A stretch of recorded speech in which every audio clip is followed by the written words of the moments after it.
2 Blu Ray DVDs. Yes. November 11th, 2014. November 11th, 11/11. You can all remember that, right?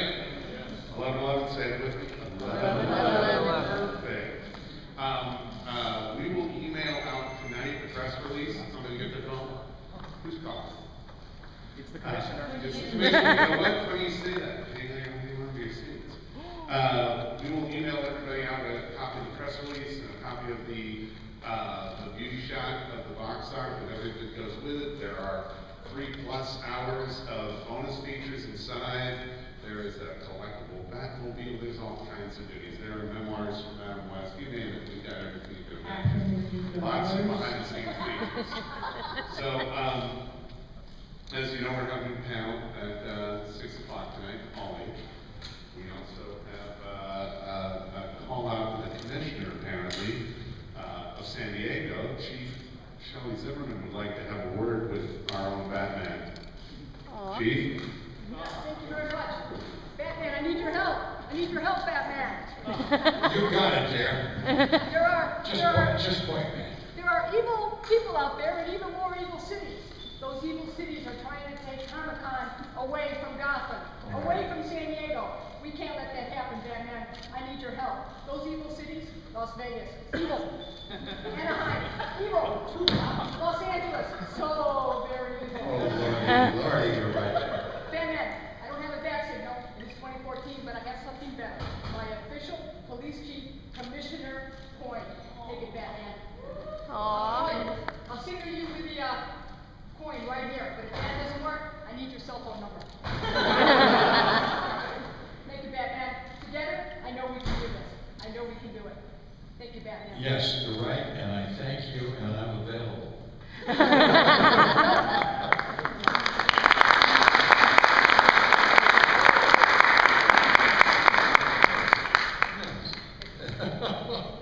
Thank you, Chief.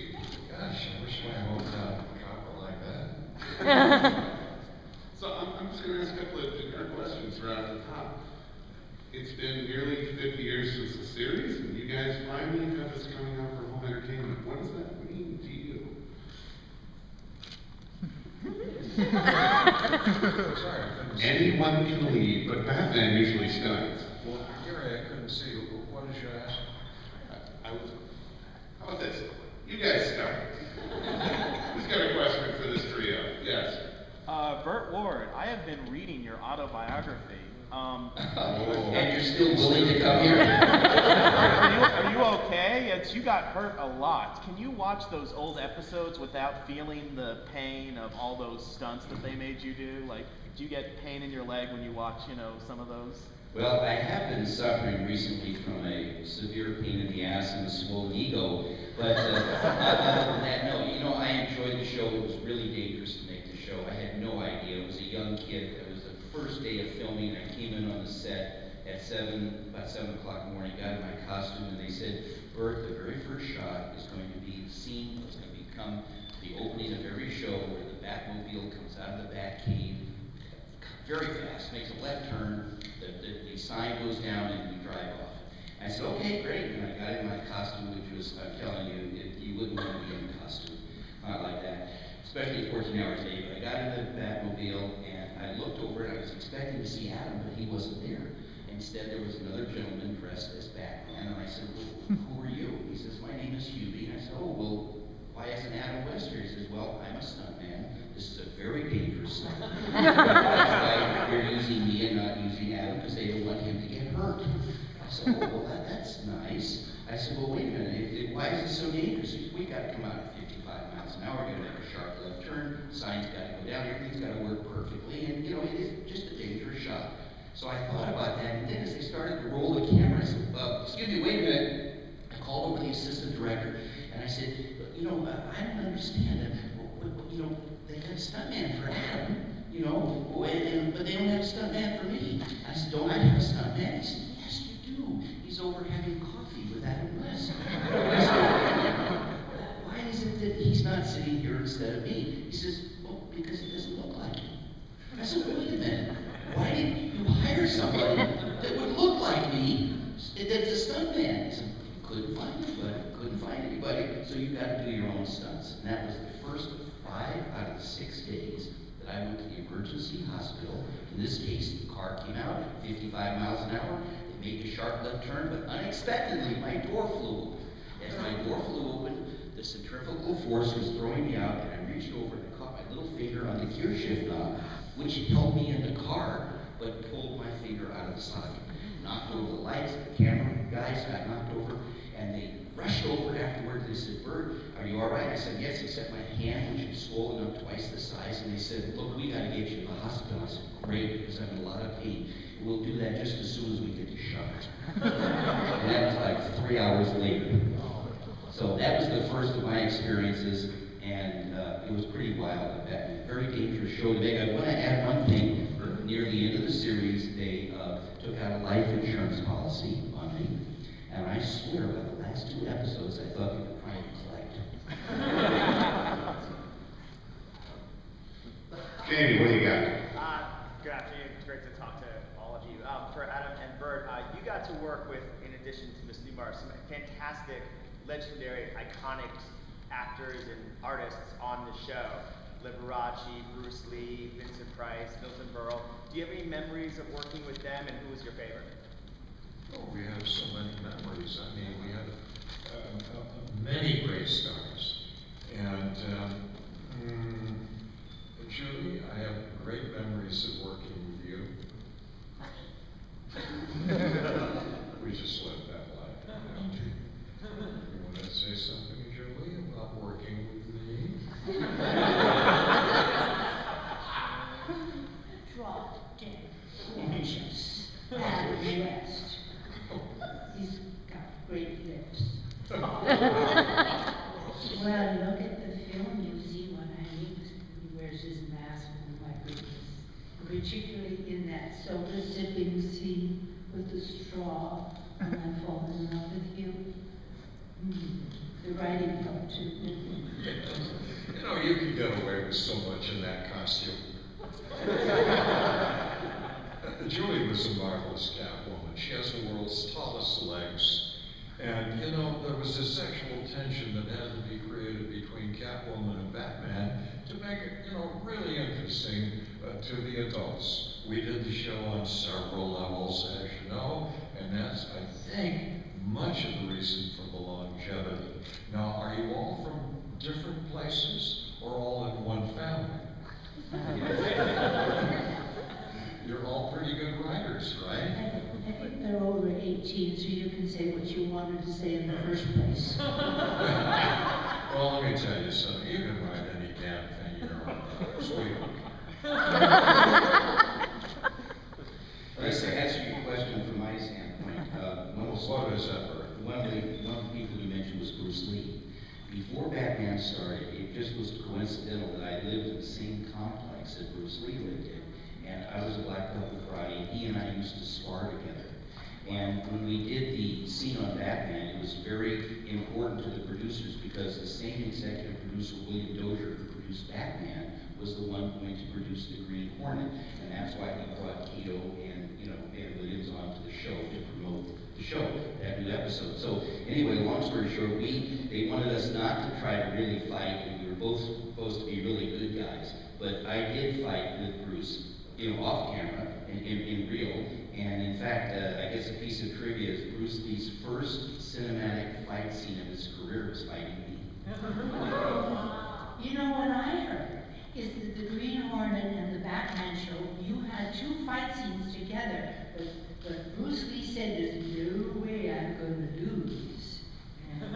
He didn't win. And so they sent it to the writers, and they said, well, it's going to be a standoff. Is that what really happened? Yeah, no, but in reality, I liked sparring with Bruce. He was a great athlete. I mean, there are some people that talk a game, but this is a man that he trained 8 hours a day. And, for those of you that remember him, and his son Brandon, I remember when Brandon was 6 months old and Linda, his wife, and Bruce and I would go down to Chinatown and have authentic Chinese dinner in Los Angeles, and because he was from Hong Kong, he knew everything to order, so it was really a great experience working with him. And he could knock a cigarette a lit cigarette right out of your mouth without you knowing it. That's how we became such good friends here. I believe that's Burt's Rocky. So professional. Burt, you couldn't have the Batman song up It's one of the dogs. here? Or at least a Green Hornet? So we've had 6 incarnations, big screen incarnations of Batman, and they've gotten darker and darker in tone as the series have progressed. But yet the television series never went that way. There was something fun and exuberant about it. Can you talk in perspective about what you think made that show so unique? Because it was different than anything else on television at the time in regard to. Can I say something? You know, this was a different time in history. Between the 1950s and the 1970s, there arose something called camp.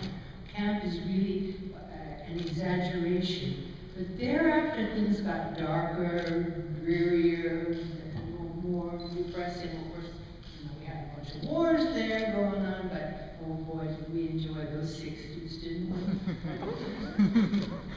Yeah, I think the 60s was a great period, and I think for our show, I mean, look, Warner Brothers has done a fantastic job with the Batman franchise, but they've appealed to different people, and, you know, the theater market is different than the television market. We get a lot of young kids growing up, and our show, it was something for everybody.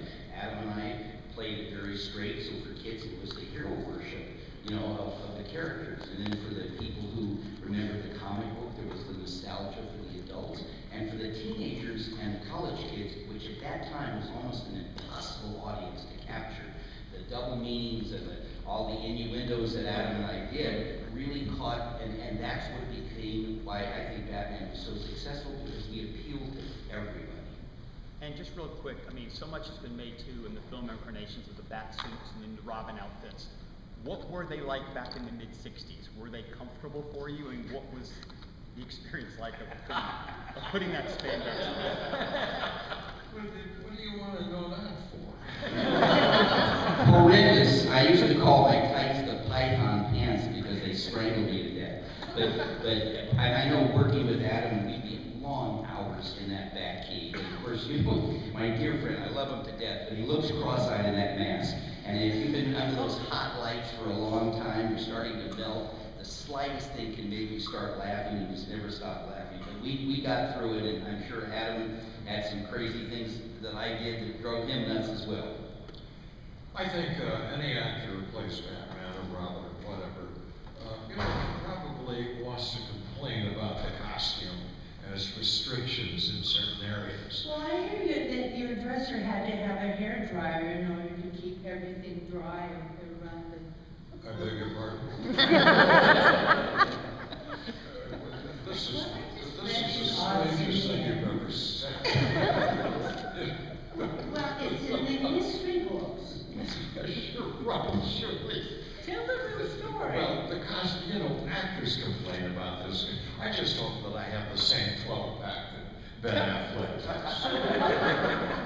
Well, my costume was very comfortable. It had a zipper down the back. It was painted on you.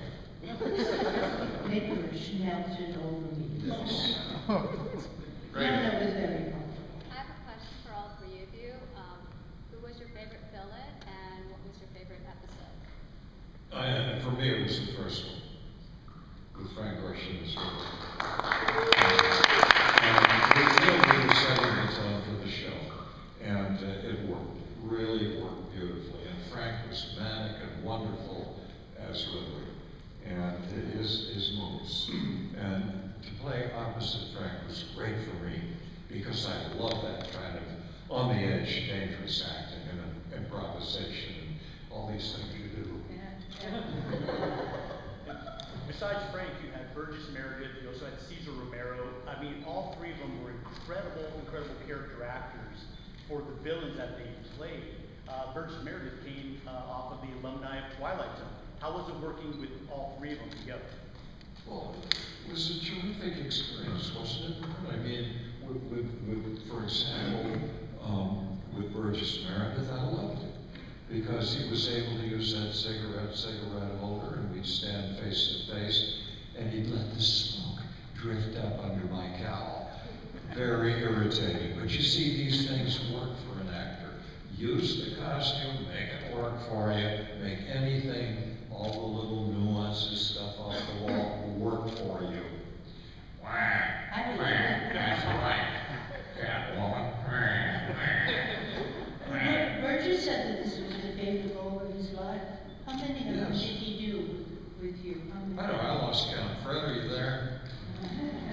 How many did, Burgess Meredith, Burgess. 4 or 5, maybe? There were over 100 shows, right? 120, and I think they're all in the new Blu Ray DVD from Warner's Home Entertainment. Available November 11th. Yes, 11/11. we can finally release the date. 40 years I've been asked, and now I can say, here it is. All right, this isn't a free-for-all. Just don't shout at questions. You raise your hand. Hi, it's an honor to talk to you all three. You're just icons to me, so just had to get that out. But what was your reaction when you saw this series in Blu-ray in high definition? Because just the trailer looked phenomenal, like crystal. Yeah, our reaction in seeing it, the question, it just knocked me out of my socks. I thought, this is incredible. And truly it is. I mean, it's the way Batman should be seen with the new DVDs. It will amaze you. You will be fascinated, titillated, maybe exonerated. All right, back there. No, with the GoPro. No.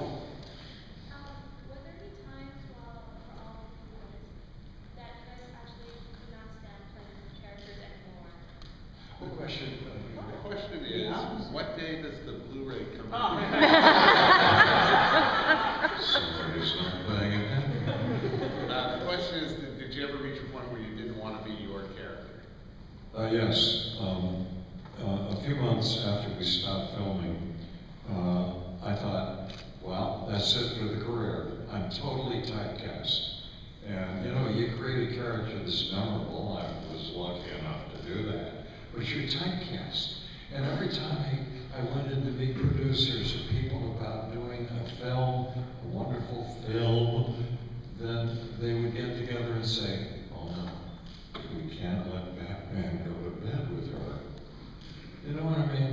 The leading lady. But those dinosaurs in Hollywood are now gone.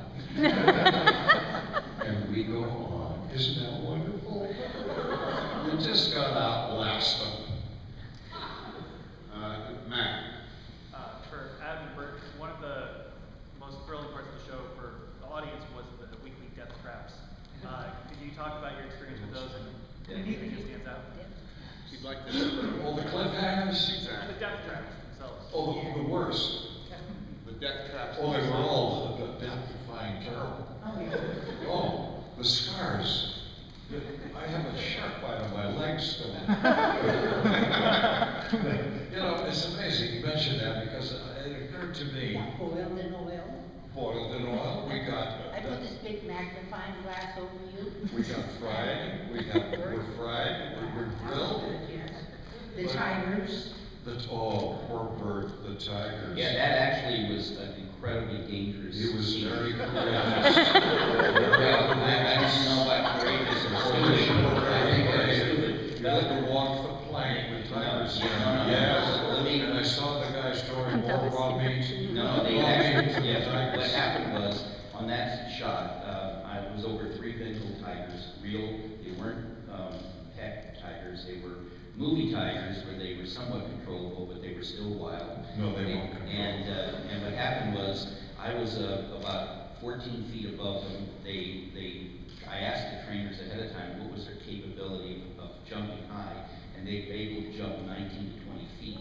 I was hung over with my head over the end, my arms were tied to my side, and just to give you an idea, 10 feet above me, okay, they're below me, 10 feet above me was the camera crew in a steel cage. So you know that you look up there and you see them safe, you look down, and what happened was, during the scene, the tigers were just really milling around. But the director in his cage, who was nice and safe, said to the trainers, can't you get them to do something? So in reality, they actually hung meat over my head so they could jump up at my face. And I was pulled against the restraining straps, and after the shot, he said, "Burt, that was so realistic." Well, sure, I was scared to death. That was Catwoman's first show. We're actually going to show a split screen of that a little later on tonight at the panel. It's magnificent. The tigers even look good. All right. Yes, I have a question for Julie Newmar. What aspect about playing a villain did you enjoy the most? I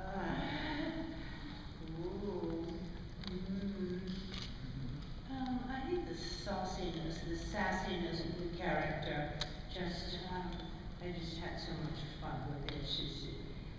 It's like being a 6-year-old, you know, hatching plots and schemes and deceptions. It's kind of I thought of it as a kind of black lace mentality. You see, Catwoman is to die under, of course, so, she could be your mother if your mother owned a skateboard, or Catwoman, she was a dominatrix of one's dreams, perhaps, or S&M, which would stand for safely manipulated. I never got that when I was watching. Research. Next. All right, here at the top. Adam, you returned to the world of Batman from the animated series. What has it been like for you to return to the world but not from Batman himself? I'm not even sure what you mean by that, but not Batman himself. Well, he's played the Grey Ghost in the animated series in the 90s. He was Thomas Wayne in the later Batman series. So he wants to know about the other times you've played in Batman roles, but not been Batman, for Batman the Animated Series and things like that. Your life history. Well, these are really simple adjustments if you know what you're doing. No big deal, that's what they pay me for. How about down here? I write for a horror website. I wonder if anyone could remember a story about Vincent Price that you could tell us. Good one. About what? Vincent Price. Yeah, Sure. Well, go ahead, Burt, please. Yeah, well, we had a scene. Well, we had a lot of scenes during the Eggheads episode, but there was a scene I had actually talked about a little earlier where Adam as Batman and Vincent Price as Egghead were having a confrontation, and Vincent Price had a chokehold around my neck, and the idea of the scene was that when they said roll camera, that he would take an egg and break it over my head, and then do a second egg and break it over my head, and then he and Adam would have Batman, Egghead dialogue. And for some reason, both of them kept screwing up their lines. And after like 9 takes, I had egg going down my back into my underwear. I mean, it's so uncomfortable. So finally, when they got it right, I was originally supposed to just pick up an egg and throw it at Vincent Price, but I actually got a little upset. Okay, so I picked up a dozen eggs and I smashed it on his head so hard that the egg tilted over a little bit.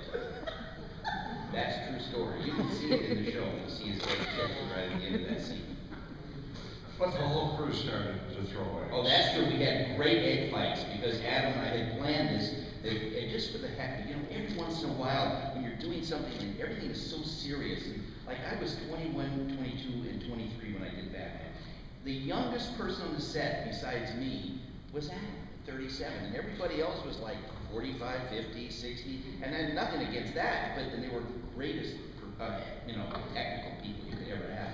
But the point of it was, for me, like a kid, being on that set, serious every day, do this and do that. Even though our show is funny, it's serious work that you have to be on time, you have to do this, you have to be in the right spot, or get yelled at. So the long and short of it is to have a little fun. Boy, we threw those eggs, and we started throwing them at the crew, and then the crew realized that what we were doing, and they had tons of eggs. It became a huge egg fight. It was therapeutic.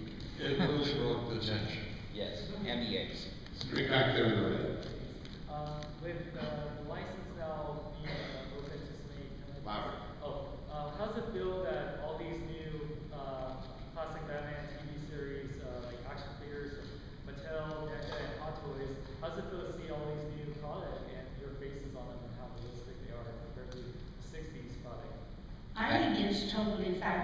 except for the bobblehead.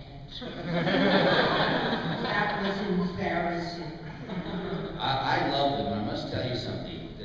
The manufacturers who are putting out the products now have done such an incredible job. I have seen some of with the skin textures of Adam and I in costume that honestly I've shown to people and they think of photographs. I mean, you can zoom in, you can see the texture, you can see like the little cracks on the lips. I mean, so photorealistic. So I wish, you know, like when I was a kid and you had toys to play with, they weren't very well realistic, but the stuff today is fantastic. And I have to applaud Warner Brothers for finding the best manufacturers probably in the world to be able to do this kind of products. And I love my Batman Barbie doll.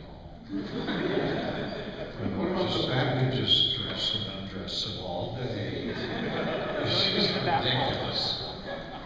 Right here. Was there any memorabilia or mementos that you kept from the show? And if so, were there any mementos you kept from the show? Any souvenirs? Well, when I left the lot many times, especially toward the end of the show, some of the guys at the gate became my friends. And if I drove off with the trunk of my car slightly open, they would slip a little something in there occasionally. You had a lot of toys, batarangs, bat rackets. Yes, consequently, I have a lot of stuff. Now, if you'd like to buy a cape, you know, I have all of my original scripts, 120 with my own notes in them, and as part of the DVD, I believe I will be reading one of my scripts a little bit and showing some of the notes, just for fun. Far corner over there, Louis. Julie, you look absolutely amazing. So I'd like to know your secret for looking so young, and I know you had a big birthday recently, so what's the best part about being 80 now? Oh. Well, you just get, something happens to you when you get younger and younger, but I was a ballet dancer. And so I was always sort of had that kind of posture and that kind of movement, and it made it especially easy to play a cat-like character. It was simply second nature.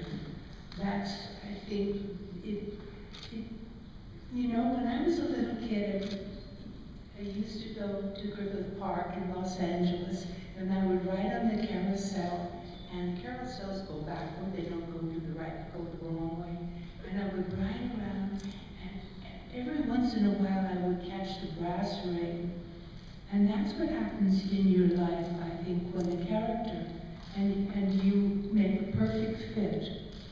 And it just seems to happily stay within people's minds when they remember you as that character. So it has been a total blessing for me to have been in this series and play this character. I've been always very grateful for it. Right here in the black shirt. Thank you. Thank you for the question. This question is for all of you. I'm just wondering, with the legacy of the series itself, is there anything that you took away that you're really proud of that you've done with the series itself? Took away? In what respect? With regard to any type of legacy, something that you're really proud of about the series, from a gut instinct type of thing. Well, I think all of us are proud that we brought a lot of happiness to millions and millions of kids all across the world. That I think that our shows had some very positive things for kids. Even though it was funny for adults, there was scenes like, you know, I'd start to throw something down and Batman would say, "Oh, Robin, we can't litter," or "Buckle your seatbelt," or "Holy hygiene, Batman." I mean, there was a lot of good stuff in there, and I feel good about it because we made so many, and I believe hundreds of millions of people happy, and we gave them a positive outlook with a world that is becoming increasingly dangerous every single day.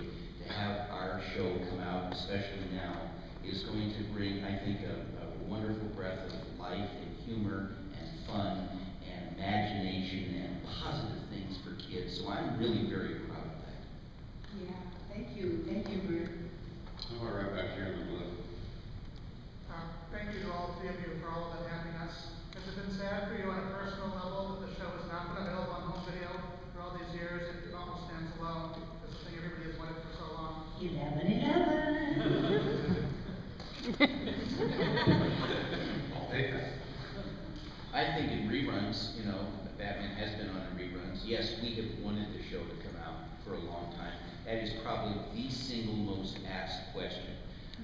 Is, you know, when is the show going to come out? And we honestly didn't know, but we're thrilled that it's coming out now. And in a way, it's actually wonderful that it comes out now, because not only do they have all the adults that watched us as kids, but those adults have children, and in some cases grandchildren, who watch us in reruns. So the actual audience for Batman, our show, is probably 2 or 3 times bigger than we had even when we were prime time.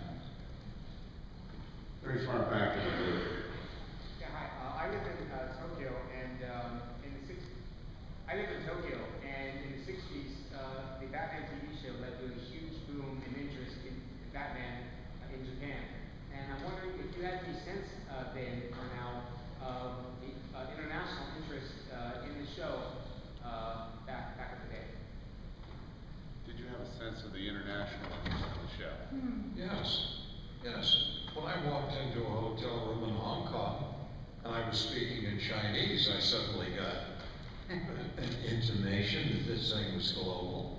And Batman is either #1 or #2 with Lucy in China, for example, and other places as well. Look, I feel that we are the luckiest actors in the world, and I'm sure they agree, that we had a chance to create characters with longevity, characters that people love as they grow up, and as they get older, they have wonderful laughs with us. And like Burt said, I love to make people happy and bring laughter. You know, if you can't laugh at yourself and other people in situations, something's wrong. So let's all laugh at one another and ourselves and enjoy the new Batman. Blu Ray.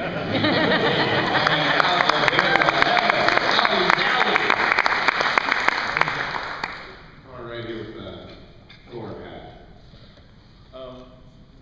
This series it's been one that has spanned generations. What do you think about the show that has made it stick not just with audiences from the 60s, but audiences today? Well, I'm just hoping that I continue to span generations. Good writing. Wonderful writing and great producing. That's it. Sure. They spent a lot of money on the show. It cost quite a lot to produce. And they spent a lot of money on making the very first show. A great deal went into it. And it was quite an experiment. What were you about to say? I was going to say, you know, it's funny.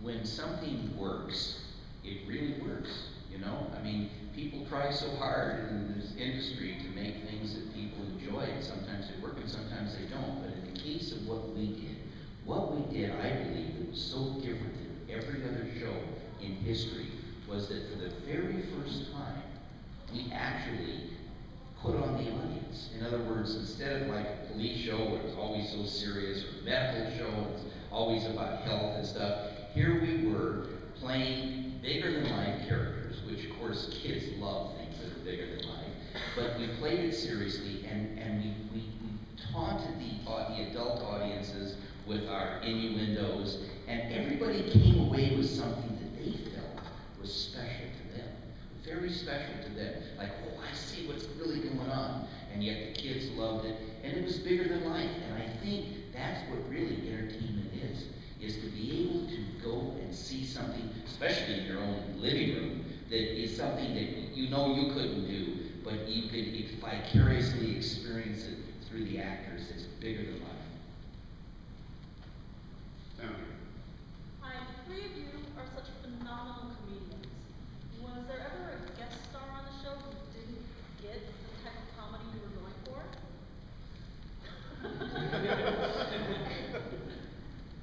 Oh. You know. Yeah, Joan Collins, Tallulah Bankhead. Quite a few. It was Tallulah's last show. It was a very last show in her lifetime. But the secret of it was playing it very straight. It was, matter of fact, the comments of the head producer was straight. Do not play it for laughs. And the straighter you play it, the harder you fall. The more silly you really are, the more ridiculous it really is. And that's the secret. You got to be absolutely serious. Well, you have to know when it's funny, and you have to be funny. You have to think funny. And you have to have comedy timing. It's essential. But, you can't wink at the camera.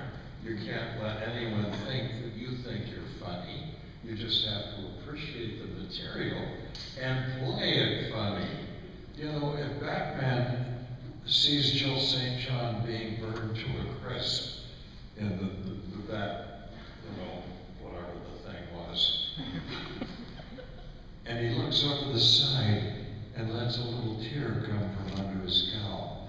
Now, she was a go-go dancer in the show. I was supposed to say, what a way to go. I said, what a way to go. Nobody understood. They said, what the hell's that guy doing? What is he doing? I had to fight for weeks to do it my way. But then they realized this kid is doing something that's maybe going to work. How about back there with the My Little Pony shirt? Can't WK shirt, but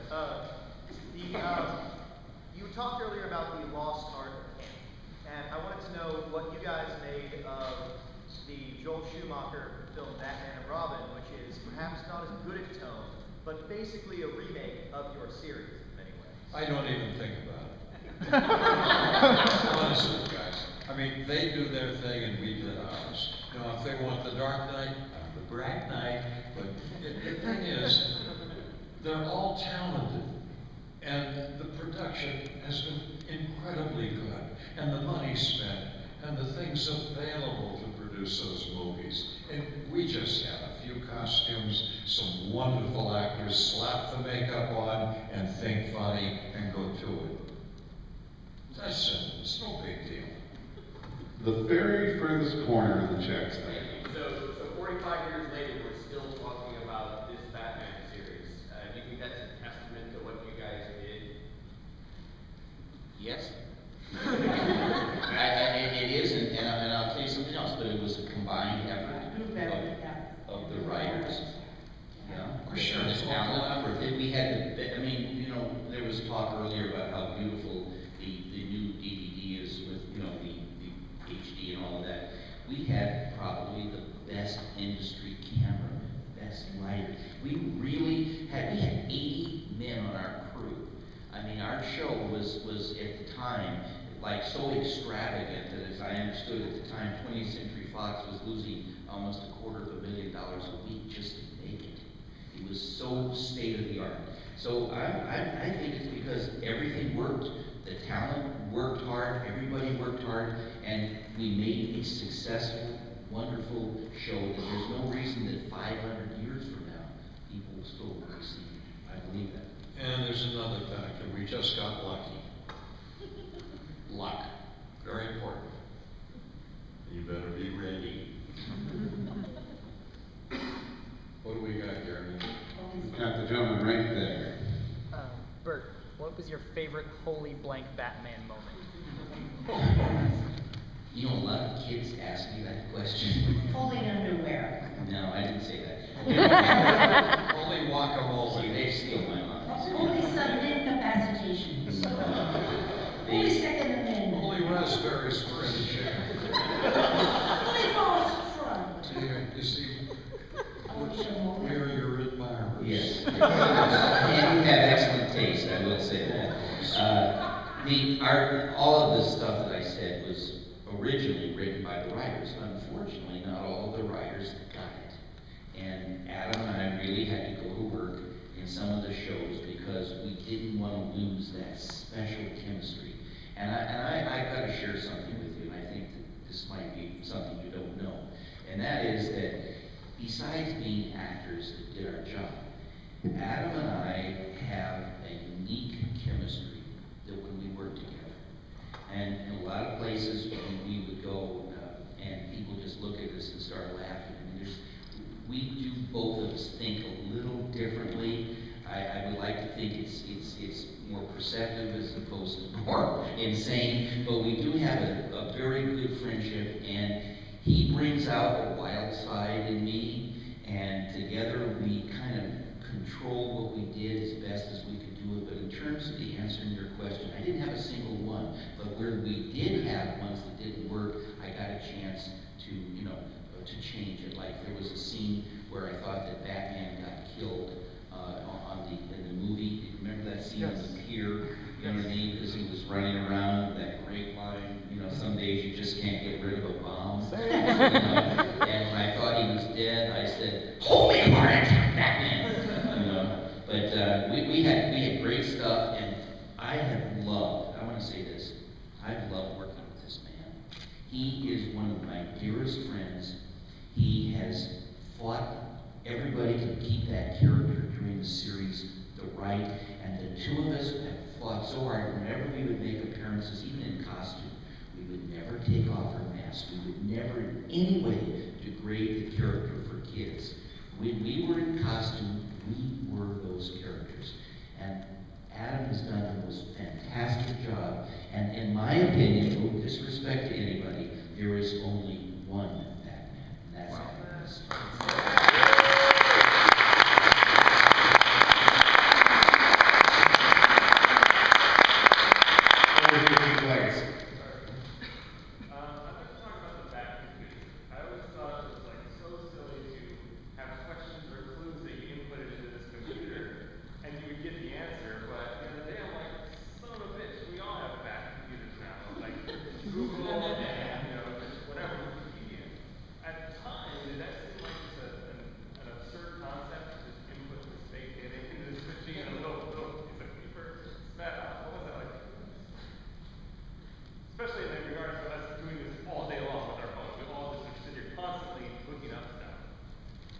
The absurdities that the show presented were remarkable. I mean, there are some Batman versions, I suppose, that are somewhat grotesque.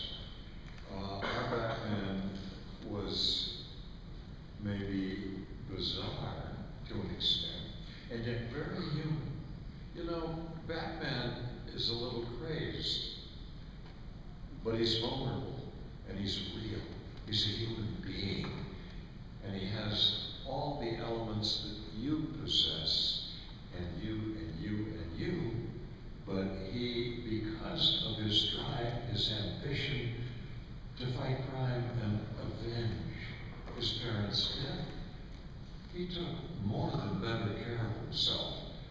He trained himself mentally and physically to the point where he was great, but he was still vulnerable. That's the thing, and we all know this. Now, when we do it in a comedic way, you adults can laugh along with us, and the kids understand all that, and they keep watching until they grow up, and then they let their kids watch.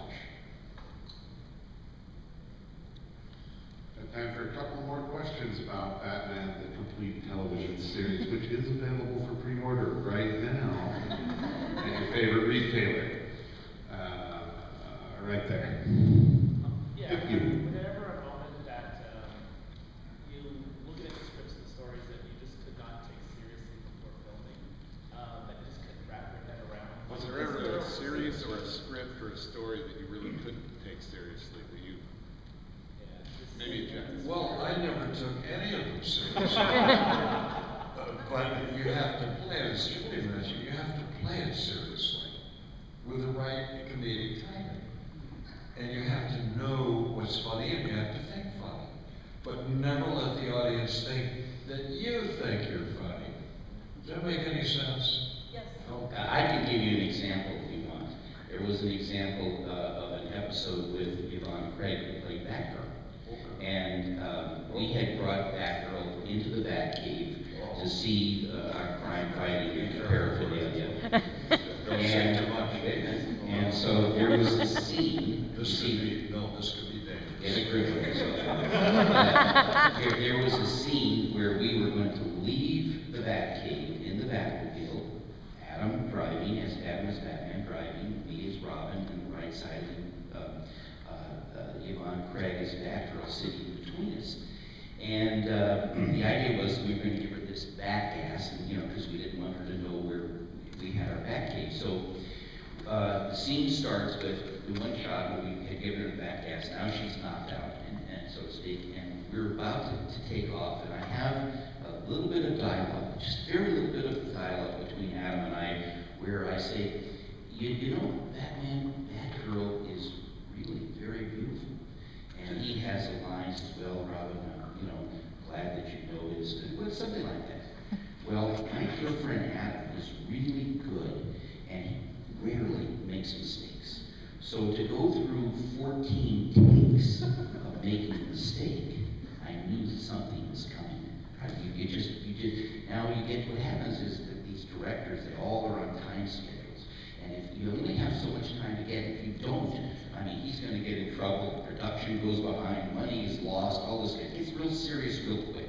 So I knew he got to the point where he was now, where they were going to use this next take no matter what. Right? That's his brilliance. He knows how far he can stretch the elastic. Anyway, so what happened was, here is the 15th take. And I said, gosh, Batman, Batgirl is really beautiful. And Adam has this line, well, Robin, I'm glad you noticed. It shows the oncoming thrust of manhood. Now, I could hardly keep from laughing. I had tears coming down my mask, trying to keep a straight face. The producers, everybody, they were so anxious. They didn't notice it. They didn't really pay attention because they were in trouble. About a week later, when the censors came, and we got called in the office and got chewed out, for doing that. But that was the kind of way we dangerously made our show. Adam and I had a pact where we knew we could go so far and we'd stretch it a little bit farther for all those people that enjoyed the innuendos. All right, one more. No? Right here. We've talked about all the great people that were on the show with you. Was there anybody that was asked to be on the show that declined? You know who Frank Sinatra wanted to be on the show? Do you know what character he wanted to play? The Joker. Yeah, everyone, big stars wanted to be on the show, and people from movies did not work in television. But their kids said, oh, I want to go on the set. I want to meet Batman. I want to meet him. And big stars would come down and meet these guys. Oh my goodness, and they begged to be on the show. They'd have to write special material for them. And a lot of times they ended up in that walkway where the windows open up. What do you call that? The window walk. It's not called that. It's called something else. Well, I could call it that if I want. Well, call it the pop-out. Yeah, describe how you did that. Describe how they Well, built the set. we put the building on its side at an angle that was navigable by Burt and me, and then we'd get down and pretend like we were walking up the side of the building. And they would hold the back of your own cave. Well, the cave stands for gravity. They put some fishing line on the cave and stretched it out. And then they put this house down on the guest star so that he would kind of pop up like this, you see. And he was always at some weird angle looking at you, right? Yeah, these guys had to wait in that box, sometimes for an hour and a half. And then they'd pop out. You never knew who it would be. Sammy Davis Jr. even. That's gonna wrap it up for us, guys. We are heading out. We're gonna go over and run a panel in Hall H. I hope you guys here, great footage. You can shoot them right here, right now, but there is no autographs, no storm on the stage. Couple of shots.